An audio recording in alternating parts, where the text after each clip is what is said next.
So yes, you will notice that I've got a really high anchor with the Cruzer. They certainly tie their peaks in well. So I didn't undo that because I'd have to redo it all again. So that's why I'm kind of anchoring up here. It's a nice bow to shoot. Like, it does feel really nice. It's just a very light bow. I kind of want to feel like I'm holding, I don't know, a bit more weight in the riser. So if you're looking for something light, the Cruzer is really good for that.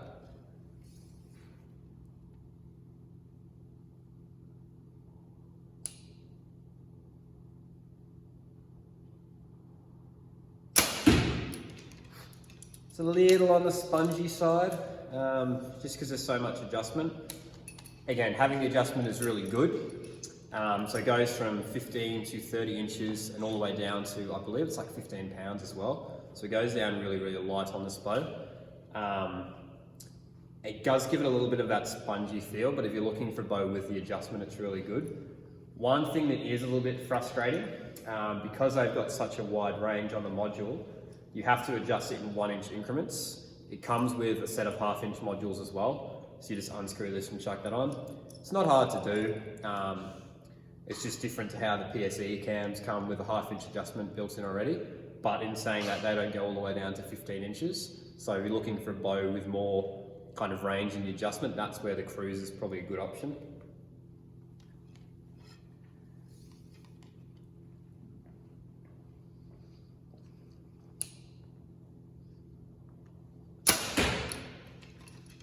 But yeah, overall good bow. Comes in around the $650 price range.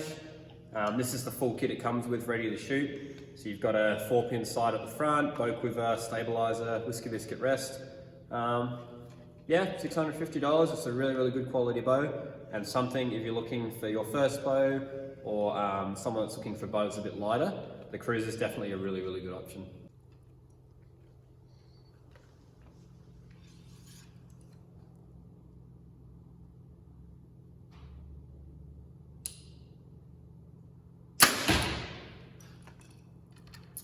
So this is the PSE Stinger Max, which is their remodeled version for 2020.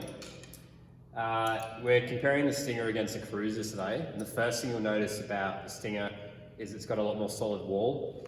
So I think with the Cruzer it's 15 to 30 inches, so you've got a massive range.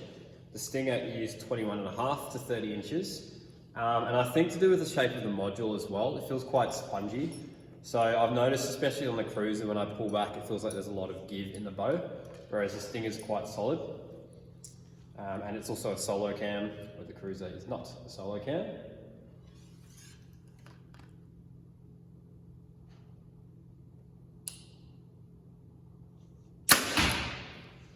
And this is the RTS Pro kit that's on there at the moment. So you get a few good features like a drop away rest, good quality bow quiver, you've got a 5-pin sight with micro adjust and a sight light as well.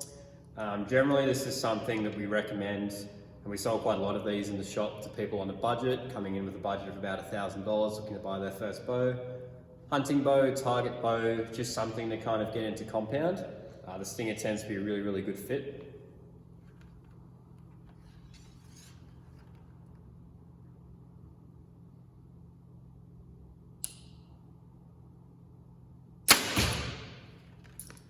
The other thing between the Cruzer and the Stinger is the Stinger's kind of a bit, not weightier, but it feels like the riser and everything, like the design is a lot stronger.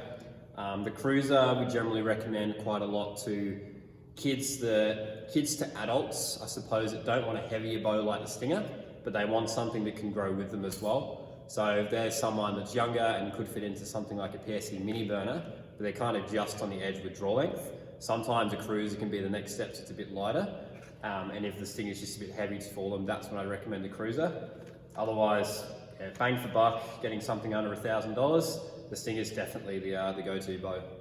So now that we've shot both of these bows, the Bear Cruzer and the PSE Stinger are both really good kind of entry-level to mid-range compounds. The thing that you'll feel is the Stinger, just because of the weight I think that's in the riser itself and the bow as a whole, it just feels a lot nicer to shoot. I've got a 30-inch draw, and when I was shooting the Cruzer maxed out all the way to 70 pounds at 30 inches, it just felt kind of light.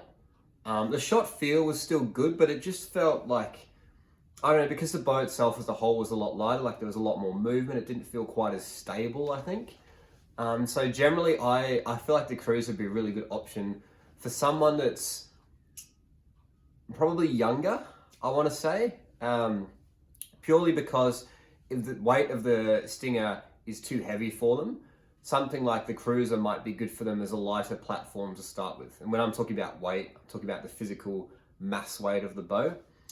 And as well as that, because it goes all the way down to 5 pounds and I think it's 15 inches of draw, you could set up someone at 9 years, 10 years old with that Cruzer and that could last them a lifetime.